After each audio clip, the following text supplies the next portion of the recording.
তাহলে সবাই মিলা বেলালে ধরো। বেলাল হইল মুয়াজ্জিন, বেলাল হলো মসজিদে নববীর মধ্যে মুয়াজ্জিন। তাহলে বেলালের দায়িত্ব হলো ইমামকে আনা। বেলাল রে, তুই না মুয়াজ্জিন, ইমাম সাহেবের সঙ্গে মুয়াজ্জিনের সম্পর্ক ভালো থাকে। বেলাল যা, পয়গম্বর ঘুমায় আছে, ঘুম থেকে পয়গম্বরকে জাগ্রত করে দাও। তা নবীকে ডাক দে। বেলাল বলে, আমি কেমনে ডাক দিই? আবু বকর ডাক দিতে রাজি হয় না। হযরত ওমর আল্লাহর পয়গম্বরকে ডাক দিতে চায় না। আমি বেলাল কেমনে গো নবীরে ডাক দিব? কিন্তু বাধ্য হইয়া সবার ঠেলাঠেলিতে বেলাল গেছে নবীরে ডাক দিত।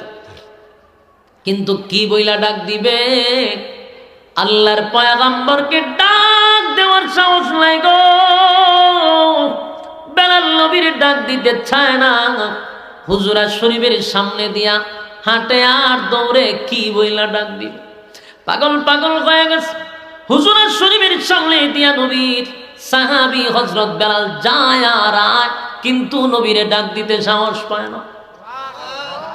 হঠাৎ করে বেলালের কলবের ভিতরে আল্লাহ একটা বাক্য চালু করে দিছে, অটোমেটিক চালু হয়ে গেছে। বেলাল নবীর রওজা হুজুরা শরীফের সামনে দিয়া যায় আর কয়, আসসালাতু খায়রুম মিনান নাওম। সুবহানাল্লাহ, আসসালাতু খায়রুম মিনান নাওম। এর আগে এই শব্দটা ছিল না, এর আগে ফজরের নামাজেও ছিল না, আজানে ছিল না।